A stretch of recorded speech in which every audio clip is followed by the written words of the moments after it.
Today I am doing our second round of planting, and I'm filming this one because I feel more confident about what I'm doing.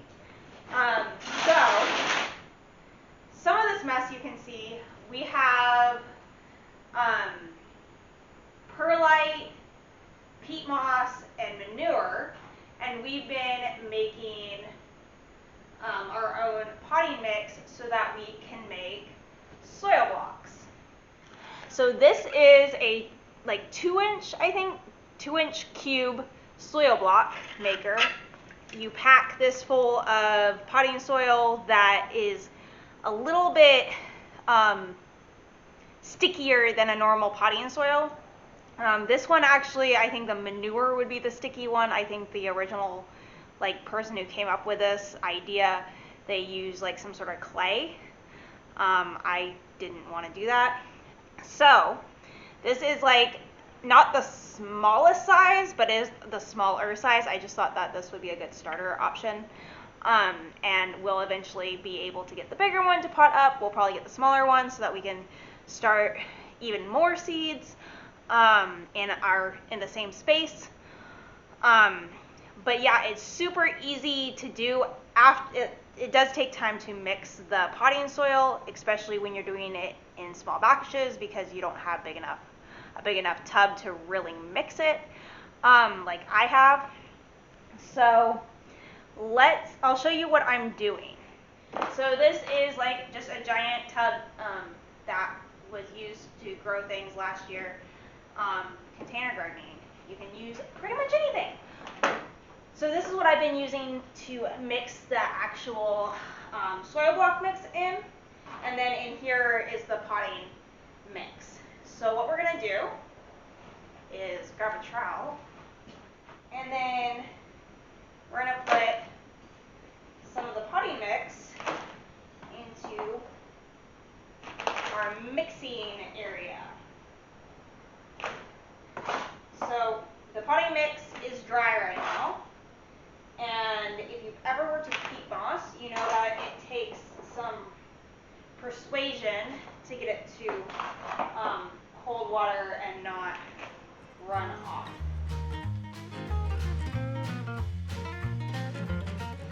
I'm going to start there, and now I have some gallon jugs of water, and I'm just going to slowly, keyword slowly, pour it in.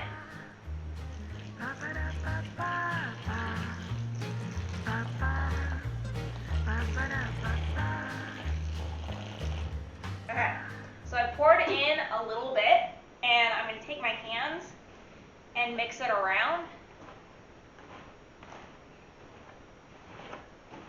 And the reason why I don't put too much in here to begin with, too much of the potting mix in to begin with, is because I want to make sure that I'm getting this all nice and wet. And I'll show you the consistency that we want it at. Hi, Gilly. How are you?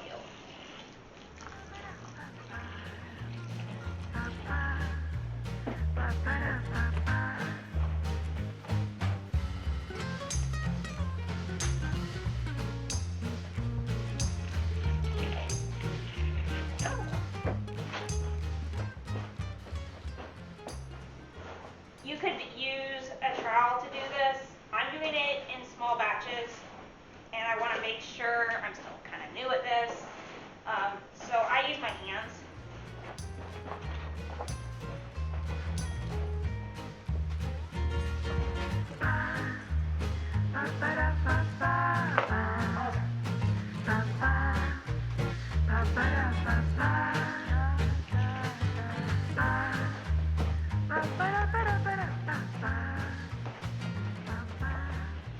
Okay, now that we have some of this mixed up for our soil blocks, I'm going to show you what I'm putting them into. So I'm using these trays. I got these from Johnny's Seeds, and then they have a mesh insert. So you have your solid tray and a mesh insert, and you're putting your soil blocks onto the mesh insert. And this is so that you can water from the bottom, which you don't water from the bottom, you should start. I'm a huge advocate for that. So let's start filling these. So I'm going to do this for you guys so that you can see what I'm doing. And then I'll finish without you guys.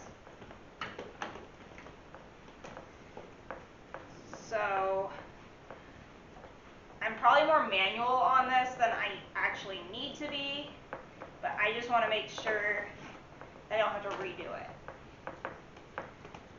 Okay. And then I'll press down on the bottom of the floor of the tub. So I got my soil blocks in there, and all you do is decide where you're gonna put this and press down.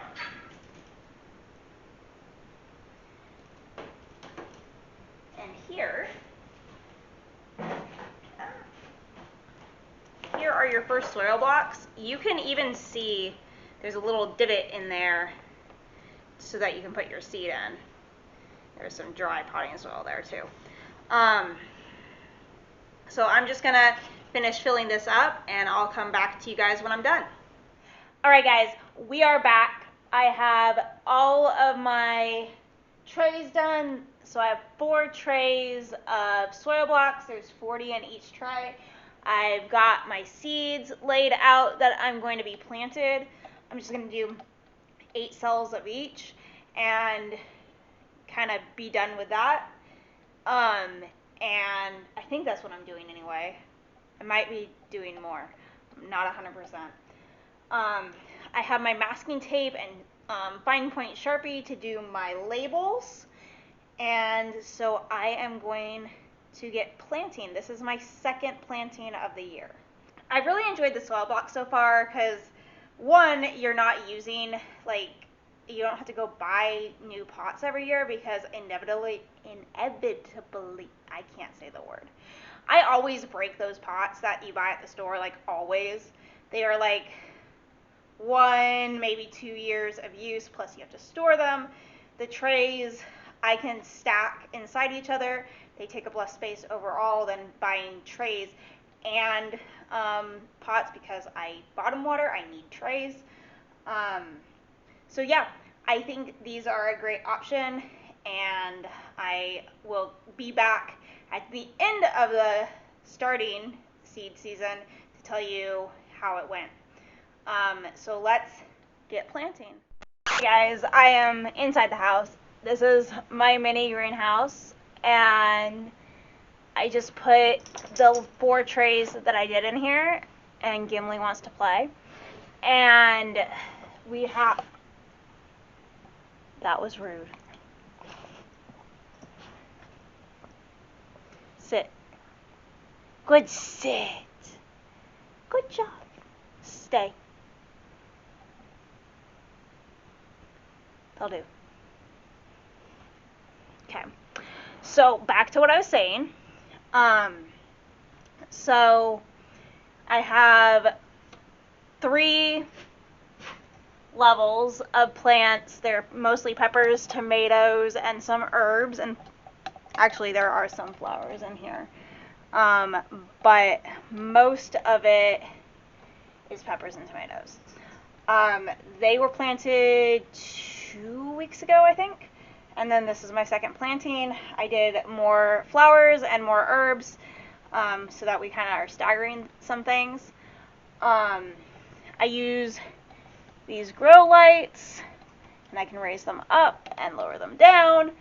And so I am just moving along with this. Oh, and also for the greenhouse, so I set up this tower fan on top of a chair. It's already tall to begin with, but now it can reach all the way up, and I run it for an hour or so to strengthen our little plants, and these tomatoes need to be thinned, but that's okay. So tomatoes, peppers, tomatoes and peppers. Herbs, peppers. Tons and tons of peppers. It's going to be amazing this year. I swear it will be. Alright guys, so again, these are all in soil blocks, so it's a little bit different than what most of us are used to. And at the end of the of the sprouting season, so probably I would say May, June-ish, I will do a final judgment on these if we will be using soil blocks again. I think we will, but I don't want to speak officially too soon. Alright guys, until next time, bye!